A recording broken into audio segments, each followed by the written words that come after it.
मैं मानस Mishra, the news ocean का managing director, आपके लिए एक ऐसी पत्रिका पहली बार आई है जो सिर्फ सच दिखाएगी। कृषि कानूनों पर मचा है घमासान, हो रही हैं मनगढ़ंत बातें। मैं अंकित मिश्रा, पढ़िए मेरा आर्टिकल इस मैगजीन में फैक्ट के साथ। यूपीएससी के एस्पायरेंट समझे हर मुद्दों को गहराई में जाकर के। इस नए लेख में आपको मिलेगा नए संसद भवन के निर्माण से संबंधित सारी जानकारी। मैं विशाल यादव, अब तक आप लोगों ने हमें टीवी पे देखा, लेकिन अब हमारे लेख आपको दिखेंगे इस मैगजीन में। मैं Ranjit Prasad, reporter the news ocean. हम आपको दिखाएंगे किसान आंदोलन के बीच में जिहादी कांड। सब्सक्राइब करें द न्यूज ओशियन, खबरों का समंदर। नमस्कार विद्यार्थियों, स्वागत है आपका ओनली यूपीएससी पर। पिछली जो क्लास थी उसमें आपने समझा था कि अनुच्छेद 16 में किस प्रकार लोक नियोजन के अवसर पर समता है, लेकिन उसके अपवाद के रूप में आरक्षण भी है। वो पूरा आपने समझा था। मंडल आयोग क्या है, अगर आपने पिछली क्लास नहीं देखी तो जाकर के देख लीजिए। क्रीमी लेयर का सिद्धांत क्या होता है, मंडल आयोग की रिपोर्ट में क्या था, और अभी तक के आरक्षण की स्थिति इंडिया में क्या है, उन सब पर हमने बात किया था। इस क्लास में हम बात करेंगे उससे आगे आर्टिकल 17 की। आर्टिकल 17 में अस्पृश्यता के अंत की बात की गई है, ठीक है ना। अस्पृश्यता का अंत, जिसे आप छुआछूत कहते हैं, ठीक ना,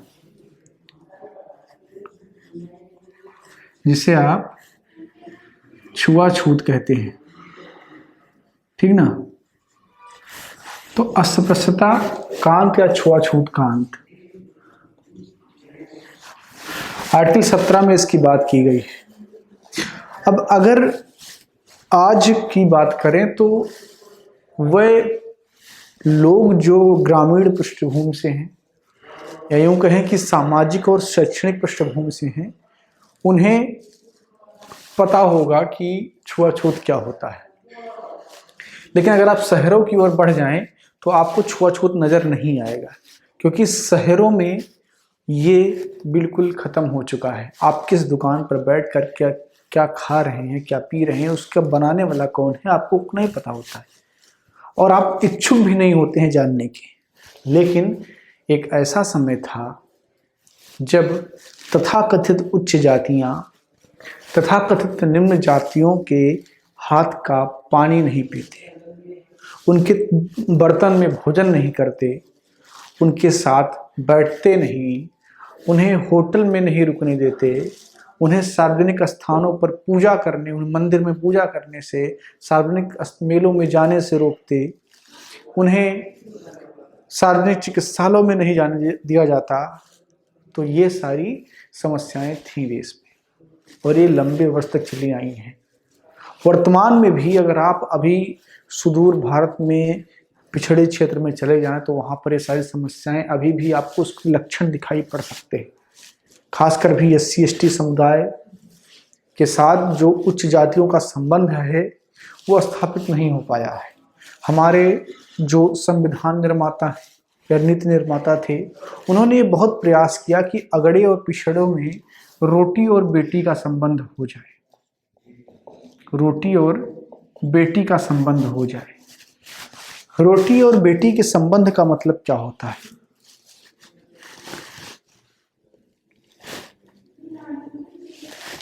रोटी और बेटी के संबंध का मतलब क्या होता है, ठीक है।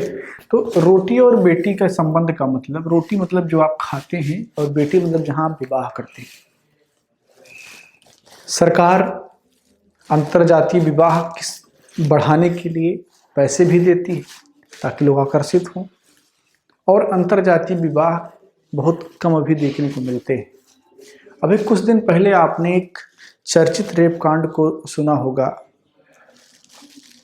या बहुत सारे अभी कुछ दिन पहले साक्षी और रजतेश का एक मामला आया था। एक बीजेपी विधायक की लड़की के साथ में भाग जाती है, और जब ऐसी घटनाएं सामने आती हैं तो पुनः बात और विमर्श वहां तक जाती है कि अगड़ा और पिछड़ा और उनमें जो अंतर है उसकी बात होती है। तो जब हमारा भारतीय संविधान बन रहा था तो बात किया गया कि अस्पृश्यता का अंत होना चाहिए। अस्पृश्यता का अंत होना चाहिए। अस्पृश्यता शब्द की जो परिभाषा है वो कहीं पर भी नहीं है। आपके पूरे संविधान में कहीं भी अस्पृश्यता शब्द को परिभाषित नहीं किया गया है, ना ही कभी सुप्रीम कोर्ट ने परिभाषित किया, ना किसी हाई कोर्ट ने। हालांकि मद्रास हाई कोर्ट का एक वर्डिक्ट है, उसमें उन्होंने कुछ उसके बारे में कहें, लेकिन बहुत ज़्यादा उसके बारे में कोई जानकारी नहीं है। अस्पृश्यता का मतलब बस ये है कि आप किसी को किसी विशेष समुदाय में पैदा होने की वजह से उससे दूरी बनाने की कोशिश करते हैं, तो उसी को ही अस्पृश्यता या छुआछूत कहा जाता है। ठीक है ना। अब इसके लिए कानून बनाने की जरूरत थी, क्योंकि संविधान में प्रावधान आपने कर दिए।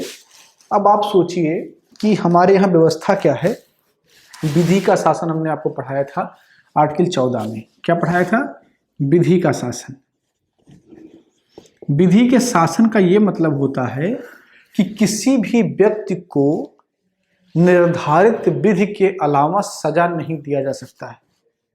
ठीक है ना। जो नियम है उसी के अंतर्गत किसी को सजा दिया जा सकता है। अगर एट दैट टाइम किसी ने कोई अपराध किया है लेकिन उसे अपराध की श्रेणी के तहत नहीं रखा गया है, उसके लिए कोई नियम नहीं है, तो उसे अपराध कंसीडर नहीं किया जाएगा। यही होता है विधि के शासन का सार। ठीक है ना।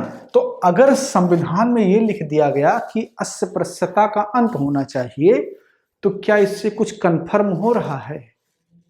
ठीक है, नहीं होना चाहिए, नहीं होना चाहिए। ना तो अस्पृश्यता की परिभाषा है, ना कैसे इसको खत्म करना है, इसकी कोई बात है। तो ये क्या है? ये कॉन्स्टिट्यूशन है। अब जब इसका पॉलिटी वाला फॉर्म आएगा, यानी कि राज्य व्यवस्था वाला पार्ट आएगा, तब इसके लिए संसद जो है, विधायिका जो है, वो कानून बनाएगी। और उसने कानून बनाया भी। कौन सा कानून बनाया?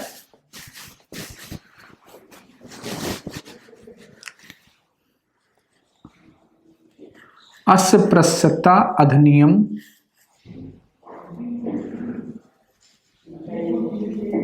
1955। अस्पृश्यता अधिनियम 1955 बनाया गया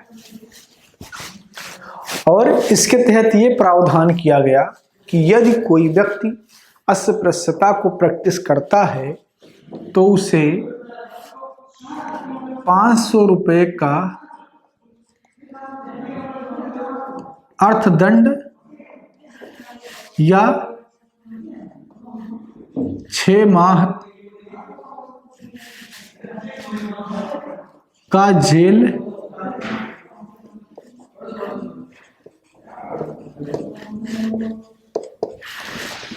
हो सकता है। ठीक है ना। 500 रुपये का अर्थदंड या 6 माह का जेल हो सकता है, या दोनों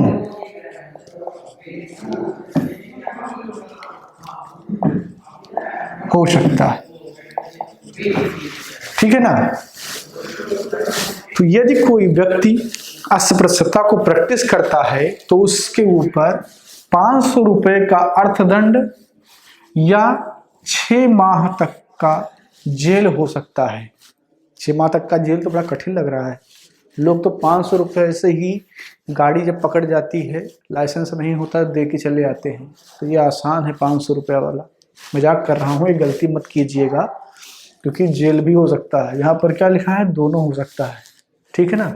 तो अगर कोई अस्पृश्यता को प्रैक्टिस करता है तो उसे जेल हो सकती है। अब बात आती है कि है क्या, कैसे मानेंगे कि अस्पृश्यता को हमने प्रैक्टिस किया और नहीं किया?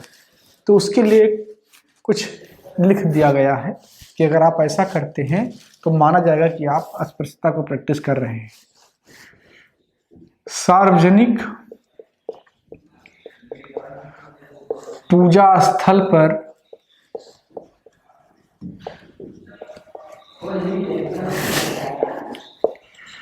किसी समुदाय के व्यक्ति को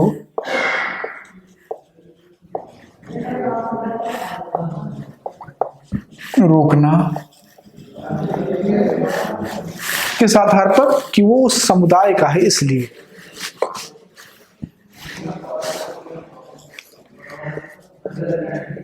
सार्वजनिक स्थानों पर, अब इसमें जैसे आपका होटल, अस्पताल,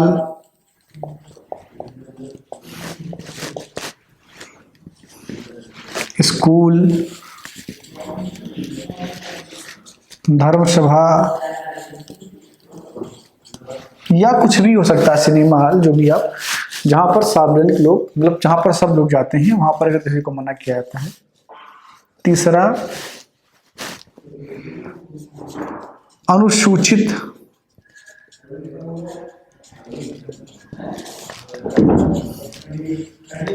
जाति के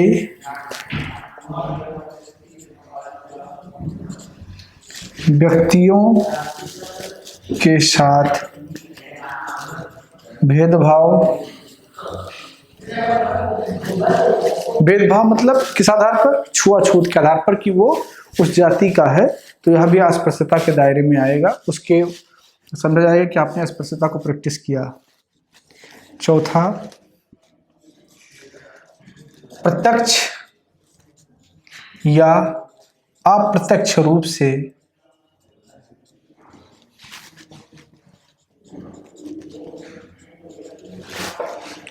अस्पृश्यता को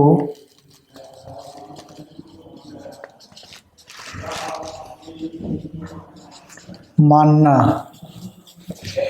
यह भी अस्पृश्यता की प्रैक्टिस मानी जाएगी।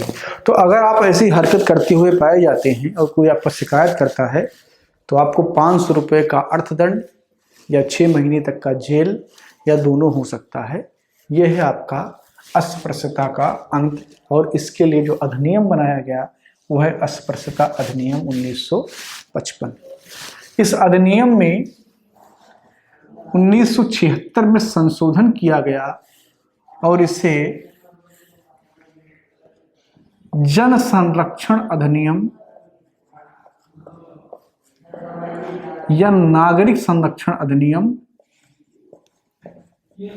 1955 का नाम दिया गया। यानी कि इसके नाम में बदलाव किया गया। 1976 में इसे कहा जाने लगा जन संरक्षण अधिनियम या नागरिक संरक्षण अधिनियम।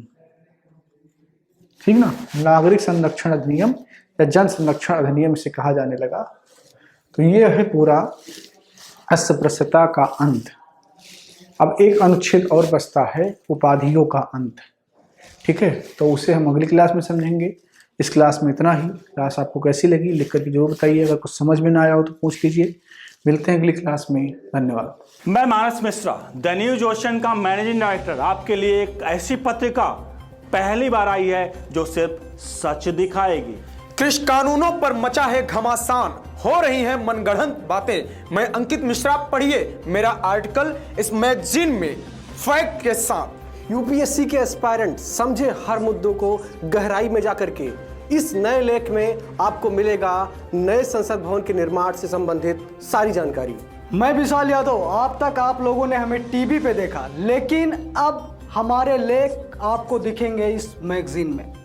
मैं Ranjit Prasad, reporter the news ocean. हम आपको दिखाएंगे किसान आंदोलन के बीच में जिहादी कांड। सब्सक्राइब करें द न्यूज ओशियन, खबरों का समंदर।